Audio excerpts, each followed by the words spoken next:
A Rádio Gazeta apresenta Momento Agro. Informações do mundo rural, cotação, previsão do tempo, papo com especialista e os principais destaques da semana. Momento Agro.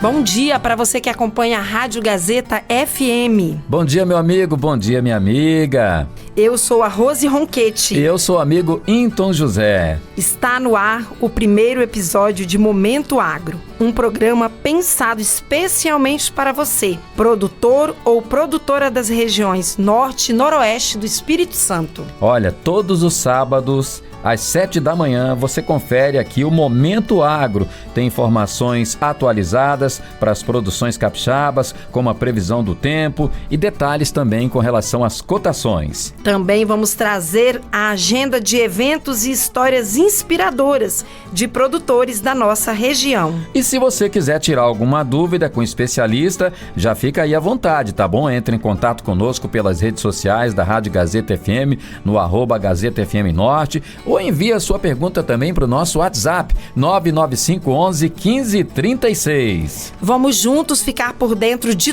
tudo, de todas as novidades do agronegócio capixaba. A Semana Agro em destaque. Giro Agro. No Giro Agro você confere as principais notícias desta semana. O primeiro destaque é o reforço da vigilância contra a gripe aviária no estado. Pois bem, na última terça-feira, dia 3, autoridades, técnicos e representantes do setor produtivo se reuniram na Assembleia Legislativa do Estado para discutir medidas de prevenção e os possíveis impactos da doença no estado.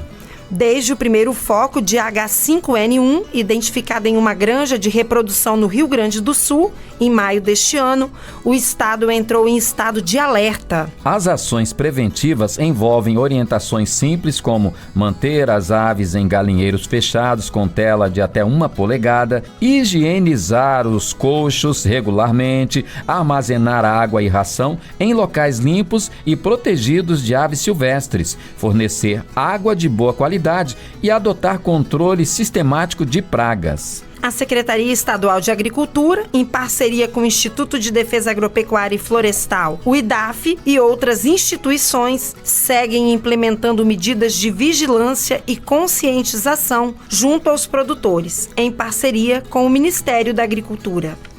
Outro destaque é o reconhecimento de novas capitais agrícolas e rotas de agronegócio no estado, Rose. Pois é, então, olha que bacana. Pinheiros, no norte capixaba, agora é oficialmente a capital estadual da fruta. A cidade foi responsável por 20% de todo o mamão produzido no Espírito Santo em 2023, conforme o Anuário do Agronegócio Capixaba de 2024. Agora, Rose, eu vou pedir a sua ajuda aqui, porque sobrou para mim. Eu tava fugindo dessa fruta aqui, lá de Itarana. Vou te ajudar. Foi declarada a capital estadual do Achachairu. Achachairu, fruta de origem boliviana com sabor agridoce que vem ganhando espaço na agricultura capixaba. Você já provou essa fruta aí? Já provei, é boa. Tá certo então. Então vamos experimentar, né, pessoal? No campo do agroturismo, São Mateus foi destaque com a criação da Rota das Especiarias. Guarapari também entrou no radar com a instituição da Semana de Incentivo ao Agroturismo e Negócios da Rota da Ferradura, a ser realizada anualmente na segunda semana de abril. As novas normas foram publicadas no Diário Oficial da última terça-feira, dia 3. Coabriel e Copebac encerram estudos de viabilidade e decidiram pela não continuidade do processo de incorporação. O processo agrupamento entre a Cooperativa Agrária dos Cafeicultores de São Gabriel e Cooperativa dos Produtores Agropecuários da Bacia do Cricaré foi instalado no segundo semestre de 2024 e uma comissão mista foi criada para acompanhar as fases de auditoria e levantamento dos dados. Após concluírem o estudo de viabilidade, as diretorias entraram em consenso pela não continuidade do processo de incorporação. Então, as cooperativas darão continuidade às suas operações da forma que estão. Coabriel e Copibac continuam como estão até aqui. Beleza. O agro em números. No Agro em Números, você confere agora os dados e estatísticas relevantes da semana. Vamos lá, Rose? Vamos lá, olha, essa aqui é interessante. Você gosta de cachaça, então? Uma caipirinha. Uma caipirinha, né? Então ouve essa aqui. O Espírito Santo é o terceiro maior produtor de cachaça do Brasil. É o que diz o Anuário da Cachaça 2025, divulgada pelo Ministério da Agricultura na última semana. O maior produtor da pinga, como é conhecido popularmente a bebida, é Minas Gerais, que tem mais registro, com 501 estabelecimentos. Em segundo, tem São Paulo, com 179, e em terceiro, o Espírito Santo, com 81 cachaçarias. Em 2024, houve um crescimento de 4% no número de fabricantes de cachaça registrados no Brasil. Temos atualmente 1.266 cachaçarias, 49 a mais que 2023. O anuário foi elaborado com dados estatísticos relativos ao registro no Ministério da Agricultura e também de acordo com as exportações do ano de 2024. Vamos jogar um pouquinho, uma pro Santo, uma pra gente. Um torresminho para dar aquela... Hoje é sábado, ligada, né, então? Hoje é sábado, hoje pode. E as exportações da pesca batem recorde no primeiro trimestre de 2025. Setor de piscicultura brasileira começa o ano com uma marca histórica.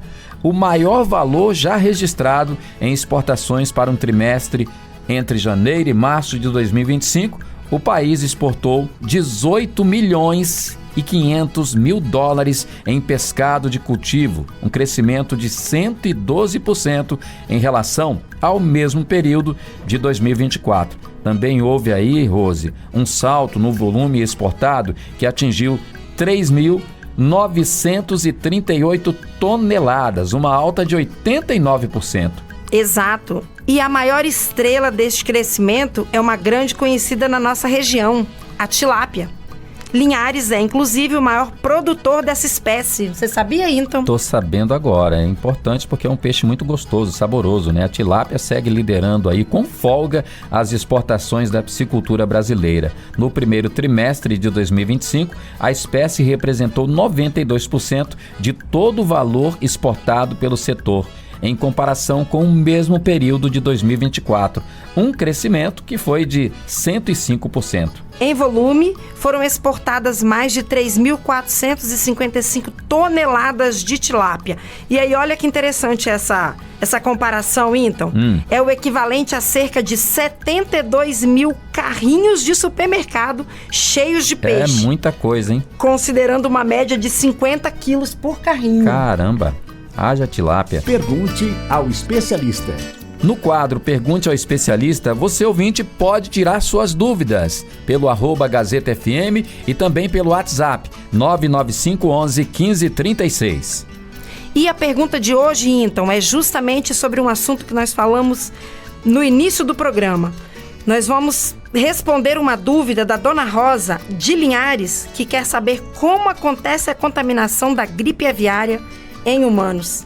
É perigoso comer frango ou ovos e contrair a doença? Boa pergunta, vamos tirar essas dúvidas então. Quem responde é o Nélio Rende, diretor executivo da Associação dos Avicultores do Estado do Espírito Santo, Aves. A influenza aviária é uma doença das aves e não é uma doença do ser humano. Muito raramente pode acometer os humanos, mas isso só ocorre com o contato muito próximo com os animais doentes, das suas secreções. E é em razão disso que os profissionais que lidam com os animais contaminados usam os equipamentos de proteção individual, os chamados EPIs. A contaminação por alimentos não é possível de ocorrer, pois essa não é uma via de transmissão para humanos.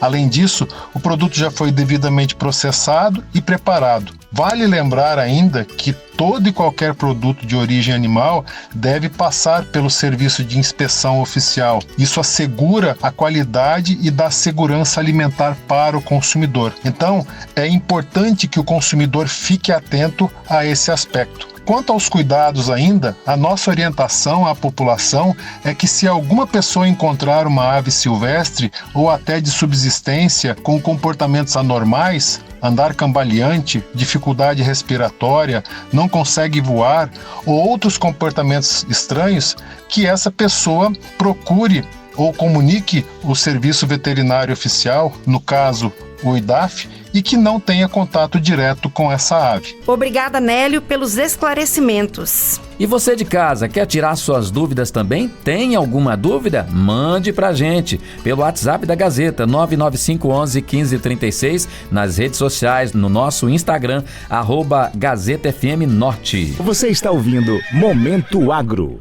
Papo de especialista. De volta no Momento Agro para bater um papo com o zootecnista e coordenador de produção animal da Secretaria de Estado de Agricultura, Felipe Barbosa Martins. Na última semana, recebemos a notícia de que o Brasil foi reconhecido livre da febre aftosa sem vacinação pela Organização Mundial de Saúde Animal. O reconhecimento internacional representa, então, um marco para a pecuária brasileira e abre novas oportunidades nos mercados externos. Vale lembrar, então, que bem antes desse reconhecimento brasileiro, o Espírito Santo foi declarado pelo Ministério da Agricultura e Pecuária como livre de febre aftosa sem vacinação em 2024. É isso aí, Rose.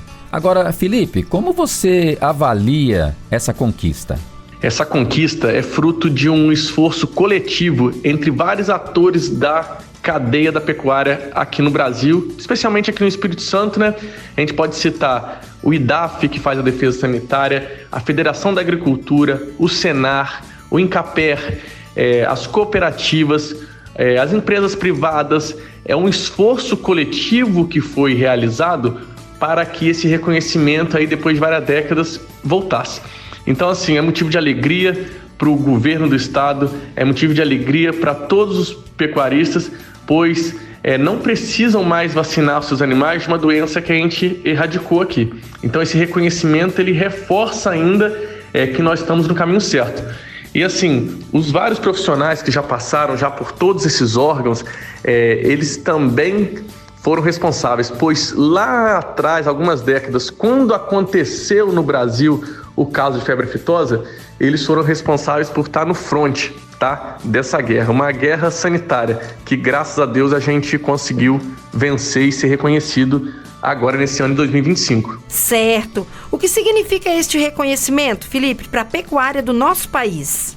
Essa conquista é importante para o país, pois ela marca uma nova era na pecuária. Ou seja, o reconhecimento de vários países do mundo que pode ajudar a abrir mercados, a garantir a sanidade do nosso rebanho. Ou seja, é importantíssimo. A gente vive agora uma nova era na pecuária brasileira a partir desse reconhecimento. Estamos livres da doença sem vacinação.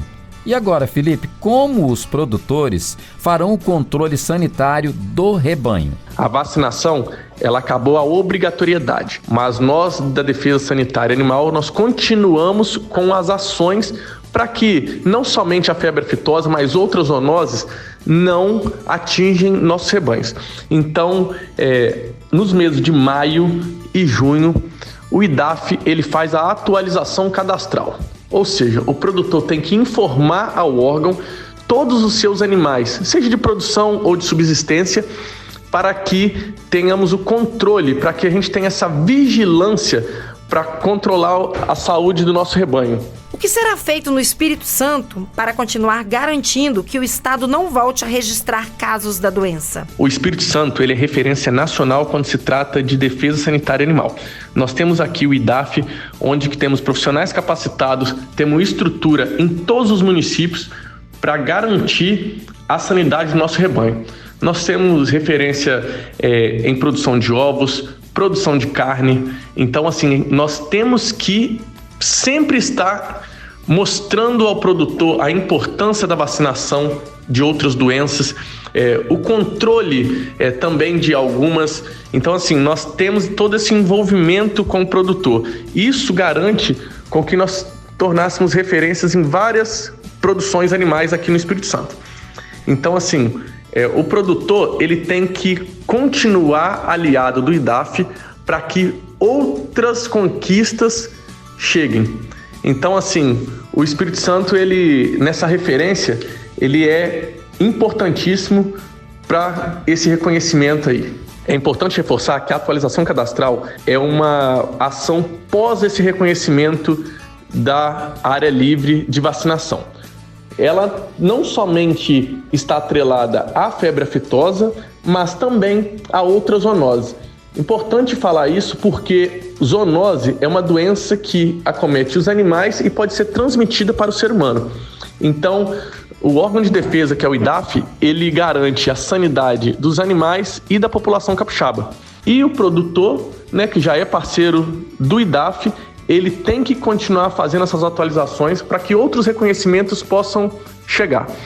Então, o produtor, nesses meses, leva as informações e o produtor que não levar, ele está sujeito a ações administrativas, inclusive multa. Então, é obrigatório essa atualização cadastral. E é importante também. Obrigada, Felipe, pela participação, obrigada pelas informações, pelos esclarecimentos que você trouxe aqui hoje para os nossos ouvintes. Histórias que inspiram. Conheça quem transforma o agro. No quadro Histórias, você conhece a trajetória de sucesso e superação de produtores capixabas e como tem história boa, interessante e até mesmo histórias que incentivam, né, Rose? Histórias que inspiram, eu diria, Verdade, então. Isso aí. E hoje, no nosso programa de estreia, a gente vai contar a história de um casal de Vila do Riacho que se reinventou justamente na pandemia. Olha só, que interessante. Pois é, vamos lá então conhecer essa história.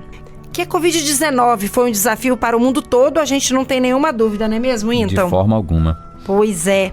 O que muitos não sabem é que foi justamente nesse período que muitas pessoas se reinventaram e deram novos rumos à vida profissional. Hoje, como eu disse, nós vamos conhecer a história da Elisângela Prates e do Geraldino Alves. O casal descobriu na produção de ovos um novo negócio em meio à pandemia. Quando a pandemia chegou, eles moravam na Grande Vitória e trabalhavam na área de designer de interiores. Isso depois de rodarem o Brasil, abrindo lojas de uma rede internacional de supermercados, de agro mesmo. Eles não entendiam nada, não tinham nenhuma intimidade com o meio rural. Preocupados com a saúde de um dos filhos, que é asmático, e com medo de que ele contraísse a doença, eles decidiram se mudar temporariamente para a Vila do Riacho, no litoral de Aracruz, onde a família tinha um sítio, até então abandonado. Por um tempo, eles continuaram trabalhando em home office, mas sem expectativas para o fim da pandemia, Geraldino resolveu fazer o sítio produzir. E, para surpresa deles, quando se deram conta, estavam totalmente envolvidos na produção de ovos caipira. E aí veio a ideia do meu esposo em comprar 15 pintinhos e tinha um banheirinho velho aqui no quintal, no sítio, colocou esses pintinhos lá. E aí nós conversamos com meus pais, eles toparam entrar com a gente nesse novo projeto. Foi aonde nasceu o primeiro galpão. E aí nós pegamos e meu esposo construiu o primeiro galpão. E aí colocamos esses 15 pintinhos, desses 15 veio 300. Quando a gente assustou, a gente já tinha 500 aves. Atualmente, a Granja Riacho gera 5 empregos diretos e indiretos, além da mão de obra familiar. Tem 3 galpões com capacidade para 4.000 aves. 2 dos 3 galpões estão em produção, com 2.560 aves e produz, em média, 2.500 ovos por dia, Rose. Pois é uma história muito bacana, né? É verdade. Mas para chegar nesse ponto não foi nada fácil. Sem conhecimento nenhum sobre aves, eles enfrentaram muitos desafios, mas não desanimaram.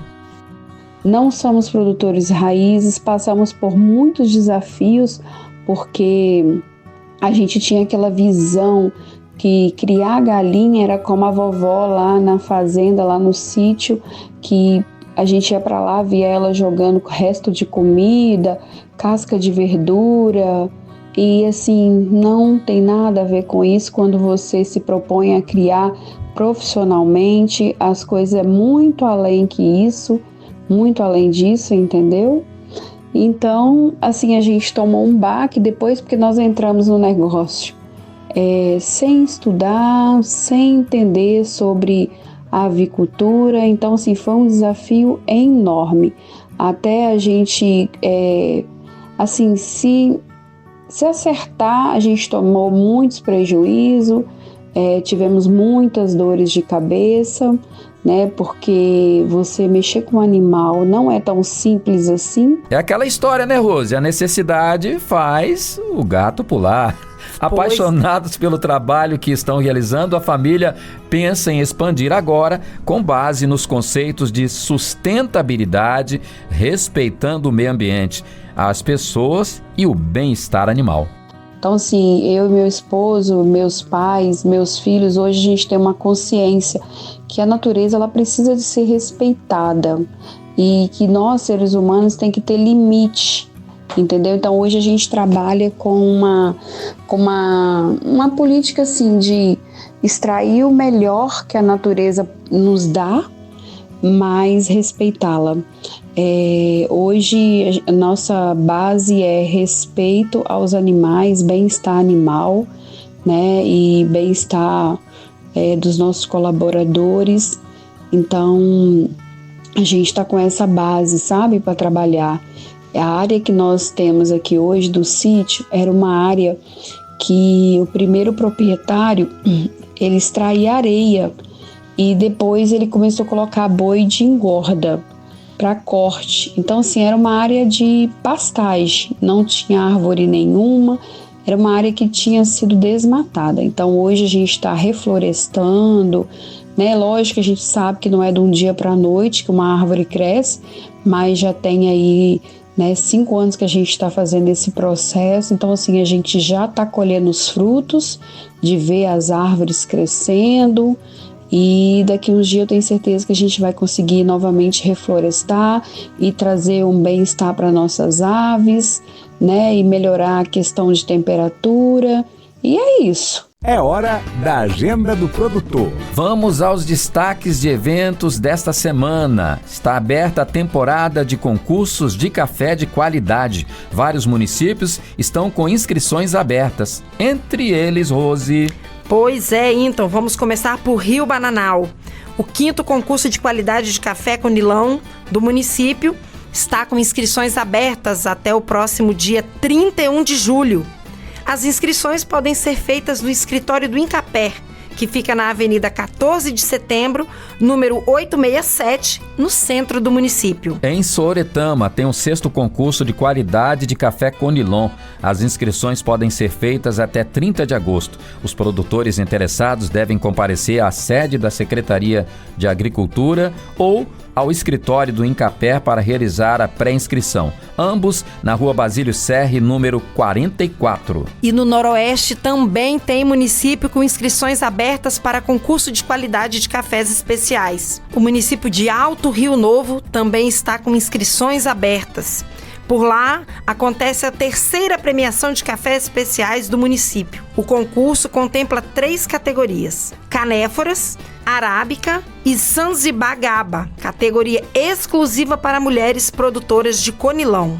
Os interessados têm até o dia 29 de agosto para se inscrever no escritório do Incapé de Alto Rio Novo. Aqui, então, uma observação. Sim. Você viu que aqui eles têm também concurso de arábica. Sim. Você sabia que Alto Rio Novo também produz arábica? Pois é, né? É um diferencial. Um diferencial, né? Estamos acostumados com a nossa região que só produz conilon, né? Uhum. Exatamente. Pois é, Rose. E o concurso, falando em Conilon de Excelência da Coabriel. Vamos falar dele agora. As inscrições para a edição 2025 podem ser feitas até o dia 9 de setembro, em 2 categorias: café não fermentado e café fermentado. Esse concurso é voltado exclusivamente aos cooperados da área de atuação da Coabriel, com a situação associativa regular. Para se inscrever, é só acessar o site www.coabriel.com.br. Segundo semestre do ano é recheado de eventos no agro, Rose. Tem muita coisa, então. E hoje é sábado. Quem tá aí sem nenhuma programação, fique atento a essa informação. está acontecendo a 4ª edição do Festival Rota dos Queijos. Começou na quinta, dia 5, e segue até amanhã, domingo, o Festival Rota dos Queijos em João Neiva. O evento conta com uma programação extensa e com opções gastronômicas a partir de R$15. O evento tem entrada gratuita e acontece no centro comunitário da cidade. Bom demais, vai lá prestigiar, tá bom?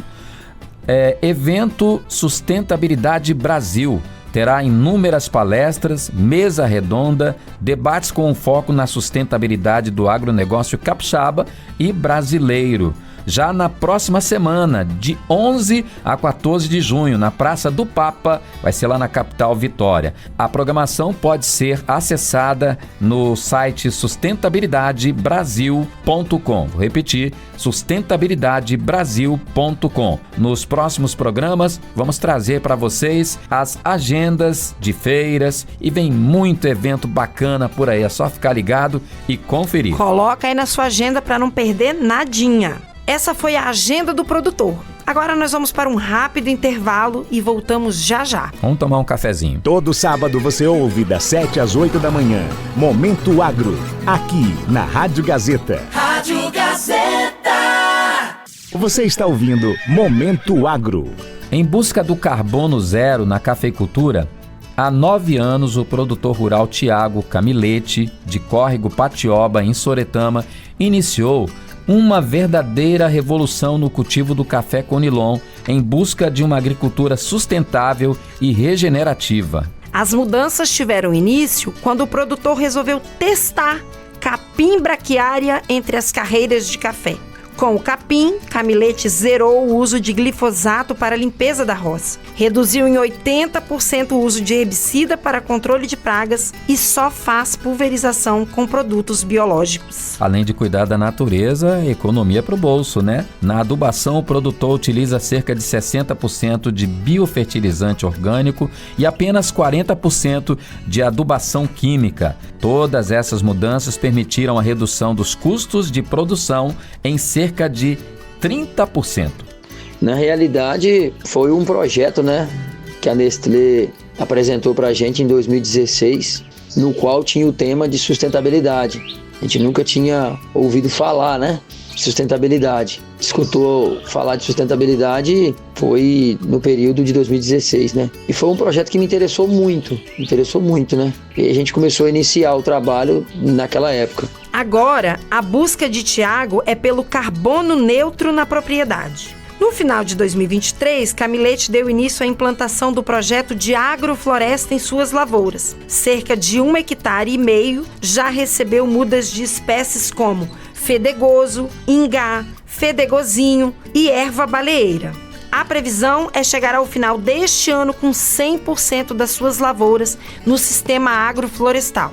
O projeto é feito com uma carreira de árvores a cada 30 metros. As mudas para compor o ecossistema não foram escolhidas por acaso, com o intuito de introduzir a criação de abelha nativa sem ferrão uruçu amarela na propriedade. As plantas selecionadas atraem as abelhas, além de ajudar na polinização do café. A uruçu amarela contribui para a atração de insetos que combatem pragas nas lavouras. Muito bacana isso aqui, hein? Muito bom, então. Eu tive a oportunidade de conhecer. É muito bacana a experiência do Tiago.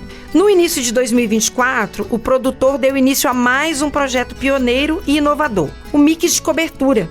A técnica consiste em plantar um mix de sementes de várias plantas com características diferentes nas entrelinhas dos cafezais. Estas plantas de cobertura geram uma biomassa que ajuda na incorporação de matéria orgânica no solo, conhecido como adubação verde, que contribui para o controle da temperatura e ainda no equilíbrio do ecossistema local, e aumentam a população de inimigos naturais de pragas e redução no aparecimento de plantas daninhas. Com certeza é um caminho sem volta, com certeza. Hoje a gente não consegue mensurar e imaginar uma cafeicultura sem a sustentabilidade, sem trabalhar os 3 pilares, né? Que é o econômico, o social e o ambiental. Isso é fundamental em todos os sentidos, né?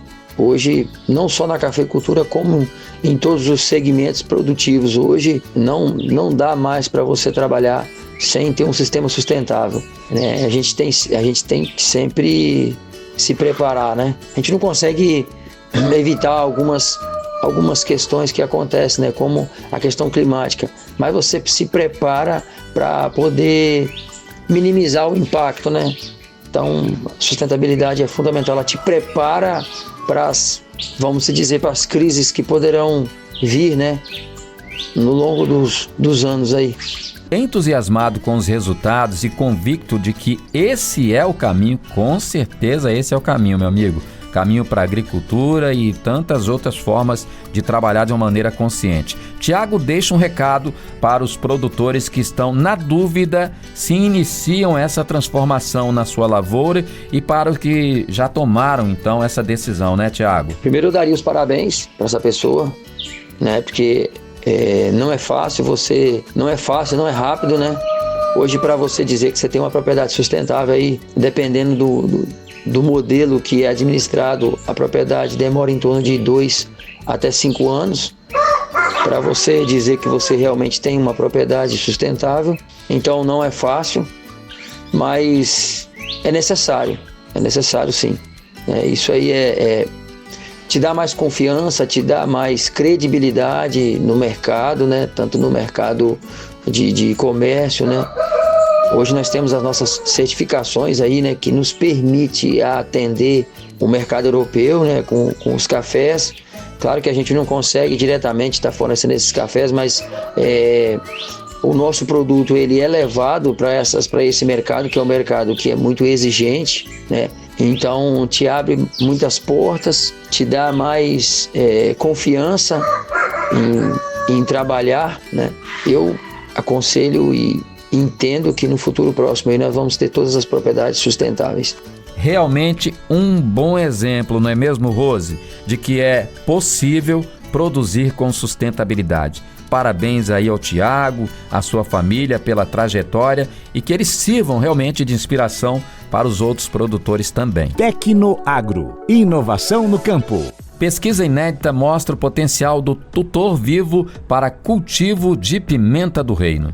O Espírito Santo é o maior produtor brasileiro de pimenta do reino, responsável por cerca de 60% da produção nacional. Em 2023, de acordo com os dados do IBGE, o estado produziu 77 mil toneladas da especiaria. E São Mateus é o maior produtor, com cerca de 26 mil toneladas, seguido por Rio Bananal, com 7,700 mil quilos, e Jaguaré, com 7.400. Em busca de alternativas mais baratas e sustentáveis para o cultivo da pimenta do reino, originalmente plantada com estacas de madeira, os produtores estão testando o cultivo da pimenta em tutores vivos já há alguns anos aqui em nossa região. E o que são os tutores vivos, então? Você sabe me dizer? Eu também fiquei na dúvida, viu, Rose? Eu acho que você tem condições de explicar melhor do que eu. Pois é. São plantas que substituem as estacas de madeira.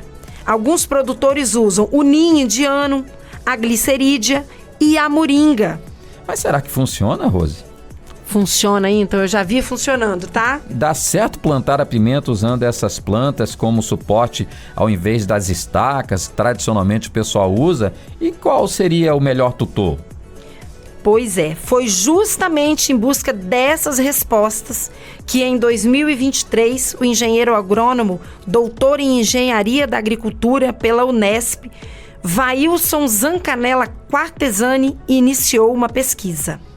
Com relação ao objetivo da pesquisa, né, que motivou esse estudo, quando a gente vai tratar de tutoramento vivo ou cultivo sombreado, como também é chamado na pimenta, o primeiro aspecto que se leva em consideração é com relação ao custo de implantação, né? O tutor tratado ainda é muito caro, sempre foi. A gente tem uma média de R$60 mil por hectare nesse custo de implantação com a pimenta, e o principal insumo aí que detém maior porcentagem desse custo é o tutoramento, né? Que a pimenta é um cipó. Então, assim, esse é o primeiro aspecto, né? Mas, no caso específico nosso, também o que levou muito essa motivação inicial para o estudo foi o fato, né, daquela crise hídrica de 2014 a 2016 aqui no estado do Espírito Santo. Isso criou um ambiente, né, de produtividade quase zero, de produção quase zero nas lavouras do estado durante quase 3 anos. Então, em 2017, nós instalamos um experimento pequeno, né, para poder entender melhor um pouco essa relação do cultivo no modelo sombreado, que é o tutor vivo. E a gente testou apenas o NIM na ocasião, né? NIM comparando com o convencional, o eucalipto tratado. E assim, o que a gente queria naquele momento era tentar ver de fato se o principal objetivo negativo, fator negativo, né, que é o fato de falar que tem maior competição, né, compete com a planta, se era verdade ou não, se isso era muito impactante ou não, né? E na ocasião a gente deparou com a situação que assim, não foi tão gritante essa competição quando comparada com o convencional no ninho indiano. Inclusive foi até inverso. A gente teve resultados da planta da pimenta desenvolver até mais rápido no ninho indiano. E assim, não é algo novo também, né, o tutoramento vivo. A gente tem estudos da Embrapa de mais de 30 anos lá no Pará, e também a CEPLAC, né, já desenvolvia trabalhos com a pimenta no coco-anão, no sul da Bahia e aqui no norte do Espírito Santo. Então, assim, esses fatores, junto com essa pesquisa inicial nossa lá, nos motivou a continuar os estudos com mais ênfase, né? E aí, depois, com acesso a mais recursos, nós mantivemos os estudos, né, a partir de 21, para entender outras respostas que a gente não tinha ainda obtido. E a gente tem feito isso daqui para frente. O nome da pesquisa é Tutoramento Vivo, cultivo sobreado na pimenta do reino. E os experimentos, estão sendo realizados em montanha, aqui no norte do estado, em áreas de 3 e 10 mil metros quadrados, com o NIM indiano, Glicerídea e a moringa. O coordenador do projeto disse que ainda é cedo para bater o martelo com conclusões sobre o uso do tutor vivo, mas é perceptível o maior conforto térmico da pimenta do reino, plantada nos tutores vivos, ganhos de produtividade e que a moringa, então, tem se mostrado mais eficiente. Então, hoje, nós desenvolvemos trabalhos, né, com pesquisas nessa linha de tutoramento vivo da pimenta, comparando, né, com o modelo convencional, e aí nós temos hoje 3 linhas de investigações, são elas, né? Analisar os níveis de sombreamento que a gente vai deixar nesses tutores vivos para sombrear a pimenta, as formas de propagar esses tutores vivos, né? Porque você pode propagar pela semente, né, que é a reprodução sexuada, ou você pode propagar por estacas, né? Você pegar um galho e fazer a reprodução assexuada, para ver qual forma de propagação a pimenta se adapta melhor. E a terceira pesquisa é com relação ao que todo mundo quer saber, que é a produtividade, né? Quais são os tutores que a pimenta produz mais? São essas 3. Eu vou tentar ser bem breve e falar algumas inferências que a gente já pode citar e já estamos encontrando os resultados, porque os projetos continuam, né? Eles vão seguir adiante, mas vou tentar ser breve aqui e dizer alguns resultados, né? Todos esses trabalhos, essas pesquisas, investigações, a gente tem a comparação, né, dos 3 principais tutores que se tem no estado do Espírito Santo, vivo, que é o ninho indiano, a moringa e a glicídia, comparando esses 3 com o convencional, o eucalipto tratado, né? Bom, com relação ao nível de sombreamento, é até surpreendente que nós temos encontrado, porque assim, nós temos 4 tratamentos ali, né? Que deixou assim, o tutor sem nenhum galho, áreas com apenas um galho, áreas com 2, 3 até 4 galhos, para ir aumentando o nível de sombra, né? E o que a gente tem percebido é o seguinte, a poda é crucial, importantíssima para a produtividade, ao ponto que, por mais que a pimenta é um cipó, que ela está acostumada a viver na sombra, né, embaixo de uma outra árvore na natureza, se você deixar um nível de sombra muito elevado, esse nível de sombra elevado, ele é tão prejudicial ou até mais do que uma alta radiação, uma alta incidência solar. O abortamento floral chega a ser maior no nível de sombra muito grande do que na radiação. E a gente deparou com a seguinte situação, né? O tratamento zero, sem galho nenhum, a gente acabou encontrando muitas vezes produtividades maiores, né? Que ele fica zero, mas não zero o tempo todo, né? Porque a gente faz a poda a cada 2 meses, então fica um período ali de sombra, mas sempre eliminando esses galhos. Então, assim, isso é crucial. For adotar tutor vivo, a prática da poda tem que ser feita com muita cautela, sempre deixando que esse tenha uma intensidade luminosa na lavoura. A segunda investigação, a propagação por semente ou galhos, né, estaca. É notório no experimento que as pimentas cultivadas no tutor por estacas se desenvolvem mais rápido do que por semente, tá? Não é a pimenta por semente, é o tutor, tá, gente? Então, se o produtor quer formar uma lavoura mais rápida, né, com mais rapidez, a tendência é que você utilize tutores por estacas e não por semente, tá bom? Agora, se ele tem esse planejamento de forma um pouco mais lento, com mais tempo, não tem problema nenhum, por enquanto, a gente não sabe dizer, né, mas por enquanto a semente não dá para saber se produz mais ou menos, né? A questão é a formação da pimenta ao longo do tempo. E com relação à produtividade, qual tutor produz mais ou menos, isso tem trazido divergências por conta do seguinte, por enquanto. Vai depender muito do clima, como é a situação climática. Então, assim, quando você tem uma estabilidade climática maior, que não tem grandes picos de temperatura, nem de precipitação, é claro que você pode ter maior produtividade no tratado, porque você tem, né, uma competição menor ali. E aí a estabilidade do clima vai permitir essa produtividade. Porém, né, o que tem acontecido nas últimas décadas aqui, né, nos últimos anos, é uma instabilidade climática. Então, com base nessa instabilidade climática, de oscilações de temperatura muito elevada, né, chegando a 36, 35 graus, tem-se uma predominância do tutor vivo trazer maior produtividade. Foi o que aconteceu agora no passado, né? Nós tivemos uma alta das temperaturas de outubro a dezembro, né, novembro principalmente. Isso levou a um abortamento floral muito grande nos tutores tratados, e isso propiciou uma melhor produtividade agora em 2025 para os tutores vivos, né? Então, assim, por enquanto é isso, né? A gente tem para dizer assim, se tiver estabilizado o clima, o tutor vivo acaba não tendo grande vantagem, mas como nós temos muitas instabilidades de oscilações climáticas, o tutor vivo passa a ser uma opção importante para ter altas produtividades. Em tempos de mudanças climáticas e seus efeitos na agricultura, Vailson fala sobre a importância da pesquisa para a sustentabilidade da agricultura. Se tratando de comparação entre os tutores vivos, né, e até comparando com o eucalipto tratado, como eu mencionei, isso vai ficar muito em função do clima, né? Como é que está a situação climática, de oscilações, variações de temperaturas muito altas e muito baixas, e precipitações muito altas e muito baixas. Mas, com relação aos dados que nós estamos encontrando, mesmo com esse comportamento do ambiente, que a gente não pode controlar, né? Então, mesmo com esse comportamento do ambiente, os resultados que nós temos encontrado até o momento, tá? Muita atenção com isso, até o momento.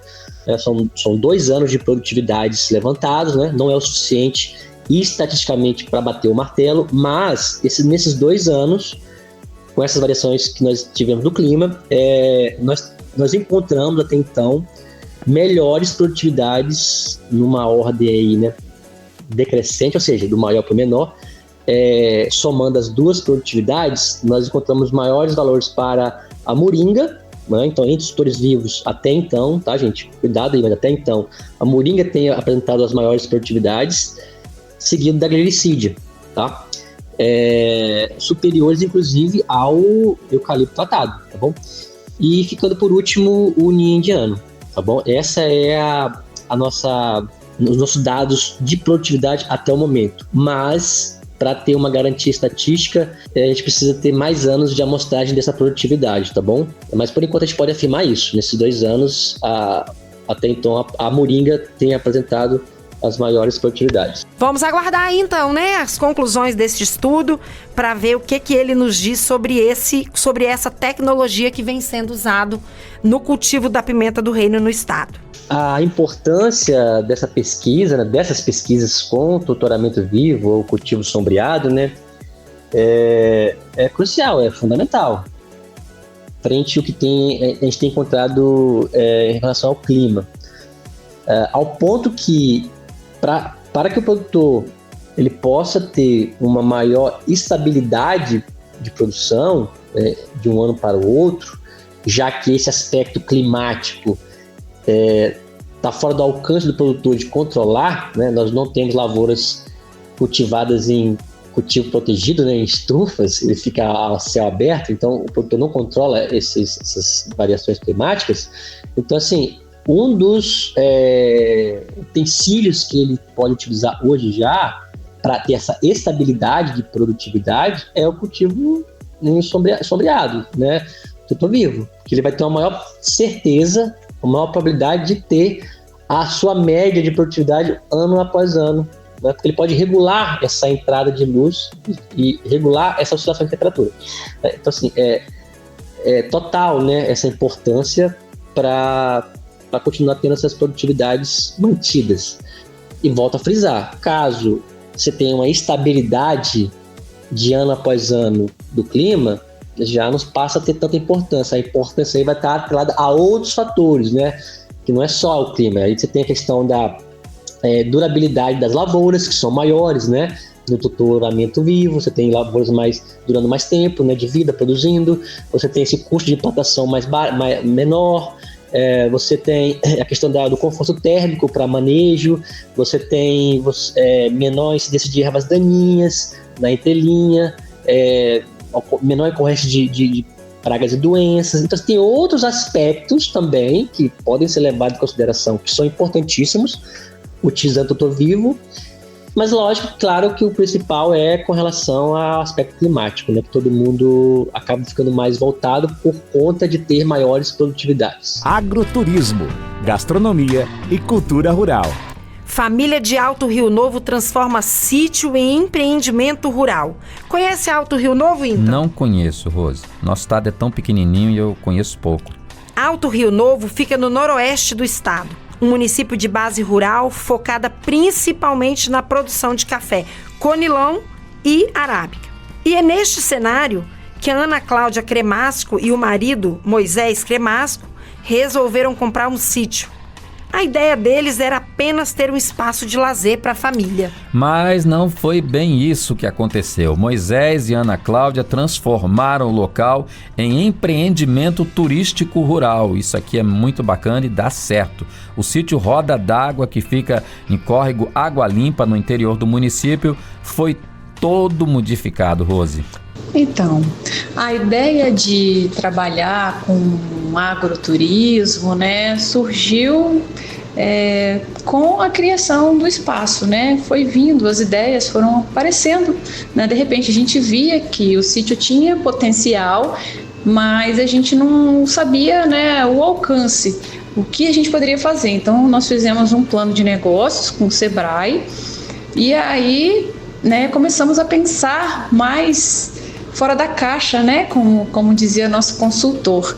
E a gente foi vendo que a gente poderia fazer muita coisa, né? Então, inicialmente nós pensamos na hospedagem e também na questão do restaurante e fomos colocando em prática. Pois é, eles fizeram uma transformação por lá, então.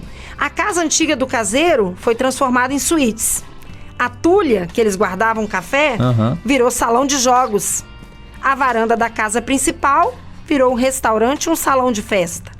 Os tanques de peixes viraram espaços de pesca esportiva. E já 2/4 da casa serão transformados em um museu com peças antigas usadas no interior. Isso é legal, preservar a história, né? No final de 2024, eles inauguraram um circuito de arvorismo com trilha para adultos e crianças no meio da mata preservada, além de uma tirolesa e um muro de escalada. Já deu vontade de ir lá conhecer. Já deu vontade de conhecer, né? Tem gente do próprio município que não conhece o sítio ainda. né? Mas pessoas de outros municípios já estão conhecendo. Então, assim, a gente tem muita gente de Mantenópolis, de Mantena, de Cuparaque, quer dizer, até de outro estado, né, que fica aqui na divisa, né, frequentando o sítio aos domingos, né? Então, assim, devagarzinho, né, nesse praticamente um ano e meio, né, que a gente tá abrindo aos domingos, né, as pessoas vêm para passar o dia, aproveitar o arvorismo, para pescar, né? Aproveitar o domingo ali com a gente, né? E a hospedagem está vindo agora assim com mais procura, né? Nós fizemos a divulgação de um vídeo esses dias, né? E aí começou a ter uma maior procura até pela questão da hospedagem. Embora a gente tenha já um público bem cativo ali, que frequenta o sítio durante a semana, que usa o sítio para dormir, contar passagem aqui pela cidade, né, a trabalho, e fica lá no sítio para poder descansar, né, pernoitar ali. O casal também investiu na construção de chalés, piscinas, bicicletas para passeios, entre outros. E aos poucos as pessoas estão descobrindo o local. Para médio e longo prazo, Moisés e Cláudia planejam voltar com a produção de fubá feito no moinho de pedra e da cachaça Roda Mágica. Olha a cachaça aí de novo, então. Verdade. Em um alambique montado no sítio desde os antigos proprietários.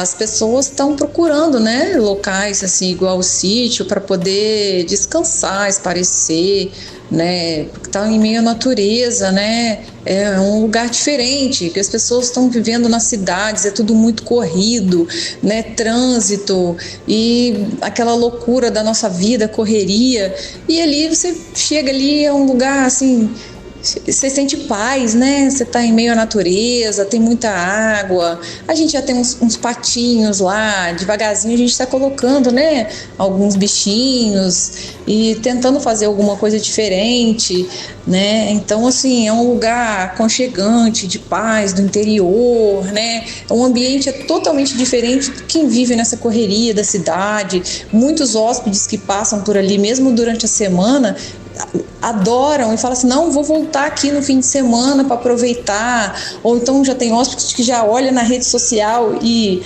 chega no domingo para poder ter o compromisso aqui na segunda e passa o domingo lá com a gente, né, já para aproveitar o dia. Momento Agro e a previsão do tempo. Vamos então à previsão do tempo. O meteorologista do Incapé, Hugo Ramos, enviou a previsão do tempo da semana. Vamos conferir. Vamos lá. Bom dia, amigo e amiga do campo. Eu sou Hugo Ramos, meteorologista do Incapé, e chego com a previsão do tempo para essa nova semana, para ajudar você que planta, colhe, cuida dos animais e faz a vida acontecer no interior do nosso Espírito Santo. Neste sábado, o tempo fica fechado em muitas partes do estado. Os ventos que vêm do mar trazem bastante umidade e por isso o céu fica carregado de nuvens e há previsão de chuva na metade sul, inclusive nas regiões da Grande Vitória, Caparaó, Serrana e Nordeste. Já quem está lá no norte ou no noroeste do estado vai ter um tempo mais firme, com o sol entre nuvens e sem previsão de chuva. No litoral, o vento sopra entre fraco e moderado, especialmente entre o sul e a Grande Vitória. No domingo, o tempo melhora, a chuva vai embora, o céu abre e o sol aparece em todo o estado. É um dia bom para cuidar da lavoura, para fazer a manutenção dos equipamentos ou até mesmo para dar um descanso merecido. Na segunda-feira, o dia começa com sol e calor, mas fique atento. A partir da tarde, uma nova frente fria se aproxima, trazendo nuvens e possibilidade de chuvisco ou chuva leve à noite, principalmente no sul capixaba. Se tiver que fazer capina, adubação ou aplicação de produtos, o ideal é aproveitar as horas da manhã. Na terça-feira, o tempo volta a ficar instável em todo o estado. Tem previsão de chuva fraca em boa parte da metade sul e também na região nordeste. Já no norte e noroeste, o tempo segue firme, sem chance de chuva. Quem trabalha com leite, horta, frutíferas, vale manter atenção com a umidade. Ela pode favorecer algumas doenças se o manejo não for bem adequado. E de quarta a sexta-feira, o tempo segue com variação de nuvens e chuvas passageiras em algumas áreas do estado. o calor não volta com força. Então o clima fica mais ameno, bom para quem está colhendo café ou cuidando do pasto. E nunca é demais lembrar: cuidar do solo, economizar água e manter a mata em pé para garantir a produção com saúde hoje e amanhã. Quer saber mais? Acesse o site da Meteorologia do Incapé. Um abraço apertado e até a próxima previsão. Pois muito bem, Rose, passou rapidinho, né? Chegamos muito ao final. rápido. Esse foi o nosso primeiro episódio do programa Momento Agro, neste sábado, dia 7. Um prazer estarmos juntos aqui na Gazeta, viu, Rose? Um prazer realmente, então. Que esse seja o primeiro de muitos, não é mesmo? Virão muitos, com certeza. Virão muitos. Um prazer. Aproveitamos e convidamos você de casa a participar conosco. Nos mande uma mensagem nas redes sociais da Rádio Gazeta FM, no @Gazeta FM Norte, e mande suas sugestões de pauta, suas histórias de vida e outras contribuições. Estamos esperando a sua participação, hein? Use também o nosso WhatsApp, 99511 1536. Este programa foi apresentado por mim, Rose Ronquete, e pelo meu colega Inton José. A produção por conta dela, Beatriz Eleodoro. E a edição do programa é do Paulo Lúcio. Valeu, turminha. Obrigado, hein, pela audiência aí e até o próximo sábado. Até, Rose. Até, então. Aguardamos vocês no próximo sábado às 7 da manhã com o nosso programa Momento Agro. Você ouviu na Rádio Gazeta Momento Agro.